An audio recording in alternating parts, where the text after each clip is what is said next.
Francisco Alves Mendes Filho, ou simplesmente Chico Mendes, nasceu em Chapuri, no dia 15 de dezembro de 1944. Foi um seringueiro, sindicalista, ativista político e ambientalista brasileiro. Lutou a favor dos seringueiros da Bacia Amazônica, cuja subsistência dependia da preservação da floresta e das seringueiras nativas. Chico Mendes nasceu no Seringal, Porto Rico, em Chapuri, no Acre. Era filho do migrante cearense Francisco Alves Mendes e de Maria Rita Mendes. Ele começou a ser seringueiro ainda criança, quando acompanhava o pai em incursões pela mata. Aprendeu a ler somente aos 19 anos, já que na maioria dos seringais não havia escolas e tampouco os proprietários das terras tinham intenção de implantá-las em suas propriedades.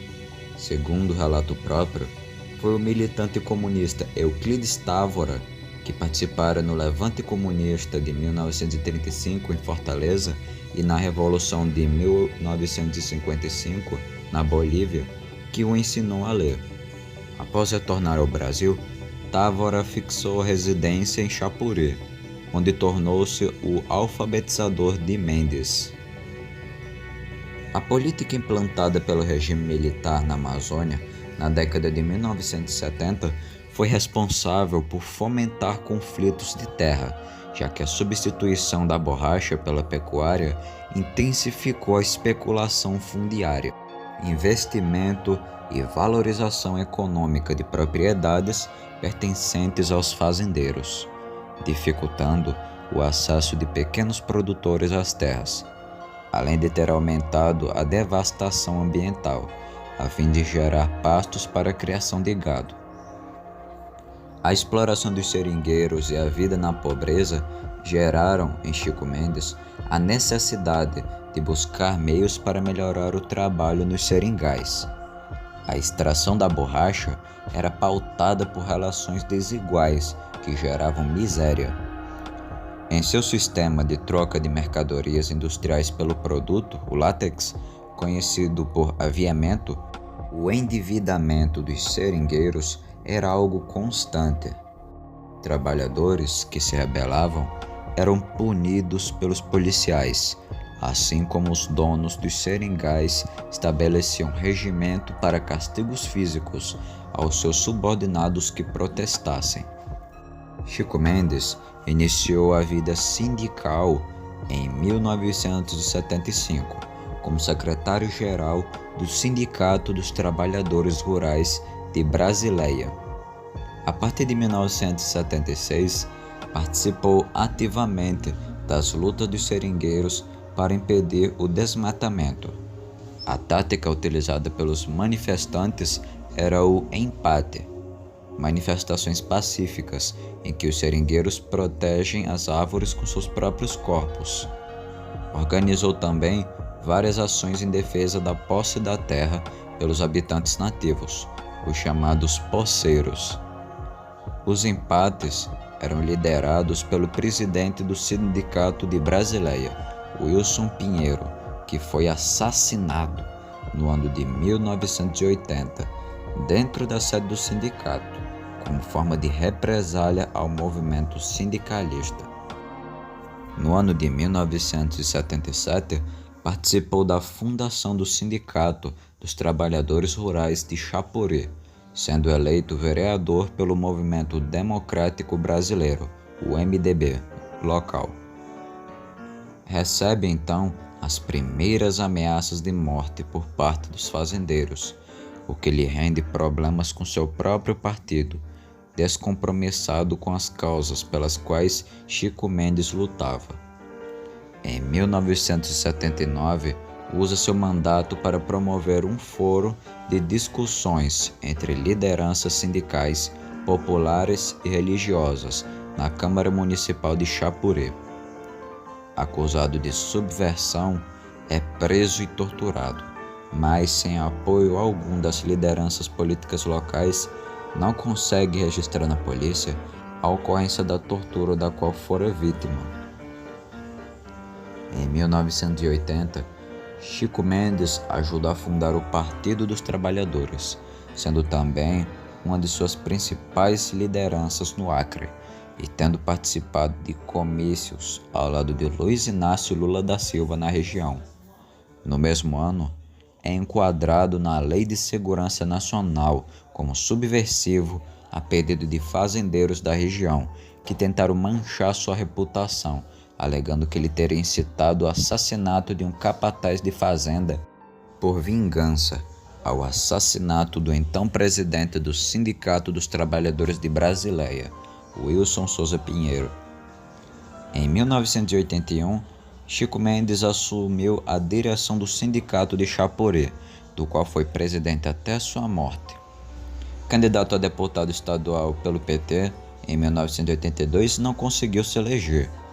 Em 1984, foi julgado pelo Tribunal Militar de Manaus e absolvido por falta de provas. Em outubro de 1985, Chico Mendes liderou o primeiro Encontro Nacional dos Seringueiros, durante o qual foi criado o Conselho Nacional dos Seringueiros, o CNS, que se tornou a principal referência da categoria. Sob sua liderança, a luta dos seringueiros pela preservação de seu modo de vida adquiriu grande repercussão nacional e internacional. Do encontro saiu a proposta de criar uma União dos Povos da Floresta, que buscava unir os interesses dos indígenas, seringueiros, castanheiros, pequenos pescadores, quebradeiros de coco e populações ribeirinhas, através da criação de reservas extrativistas. Estas reservas preservariam as áreas indígenas e a floresta, além de ser um mecanismo de promover a reforma agrária desejada pelos seringueiros. Chico Mendes forjou então uma aliança com os índios amazônicos, o que levou o governo a criar reservas florestais para a colheita não predatória de matérias-primas, como látex e a castanha do Pará. Em 1986, concorreu novamente ao cargo de deputado estadual pelo PT, mas não conseguiu se eleger novamente. Seus companheiros de chapa eram Marina Silva, uma deputada federal, José Marques de Souza, o Matias, que era um senador, e o Hélio Pimenta, um governador, que também não foram eleitos.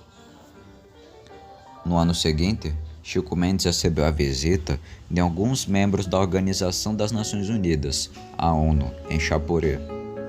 Denunciou-lhes que projetos financiados por bancos estrangeiros estavam levando à devastação da floresta e à expulsão dos seringueiros. 2 meses depois, levou estas denúncias ao Senado dos Estados Unidos e à reunião de um dos bancos financiadores do projeto, o Banco Interamericano de Desenvolvimento, o BID. Os financiamentos a tais projetos acabaram sendo suspensos e Chico Mendes foi acusado por fazendeiros e políticos locais de prejudicar o progresso, acusações que não convencem a opinião pública internacional. Alguns meses depois, recebeu vários prêmios internacionais, dentre eles o Global 500, oferecido pela ONU por sua luta em defesa do meio ambiente.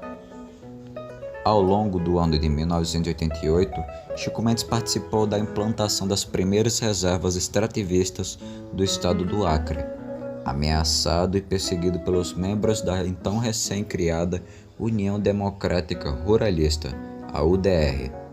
Percorreu o Brasil participando de seminários, palestras e congressos, onde denunciava as intimidações que os seringueiros estavam sofrendo. Após a desapropriação do Seringal Cachoeira de Darli Alves da Silva, agravaram-se as ameaças de morte contra Chico Mendes, que por várias vezes veio a público denunciar os seus intimidadores. Ele deixou claro às autoridades policiais e governamentais que estava correndo risco de morte e que precisava de proteção, mas seus alertas foram minimizados pela imprensa. No terceiro Congresso Nacional da Central Única dos Trabalhadores, a CUT, voltou a denunciar sua situação. Atribuiu a responsabilidade pelo aumento da violência no campo ao advento da UDR. A tese que apresentou em nome do Sindicato de Chapuri em defesa dos povos da floresta foi aprovada por aclamação pelos quase 6.000 delegados presentes. Ao término do Congresso, Chico Mendes foi eleito suplente na direção nacional da CUT. Assumiria também a presidência do Conselho Nacional dos Seringueiros a partir do segundo encontro nacional da categoria, marcado para março de 1989, porém não sobreviveu até aquela data. Ao longo de sua luta pela preservação do meio ambiente e melhores condições de trabalho para os seringueiros, Chico Mendes foi alvo de ameaças de morte por sua militância, principalmente ao ganhar notoriedade na política e respeito internacional. O sindicalista chegou a contar com escolta policial para garantir sua segurança. Em 22 de dezembro de 1988, exatamente uma semana após completar 44 anos, Chico Mendes foi assassinado com tiros de escopeta no peito, na porta dos fundos de sua casa, quando saía para tomar banho, disparados por Darcy Alves, o qual cumpria ordens de seu pai, Darli Alves, grileiro de terras da região. 4 dias antes da morte do ativista, o Jornal do Brasil se recusou a publicar uma entrevista na qual Chico Mendes denunciava as ameaças de morte que havia recebido. A direção do jornal considerou que o entrevistado era desconhecido do grande público e que politizava demais a questão ambiental, optando por não publicar a matéria. Com a consumação das ameaças, o jornal finalmente publicou a entrevista, que seria a última de Chico Mendes, no primeiro caderno da edição de Natal daquele ano, seguida de um editorial na primeira página, algo um tanto incomum.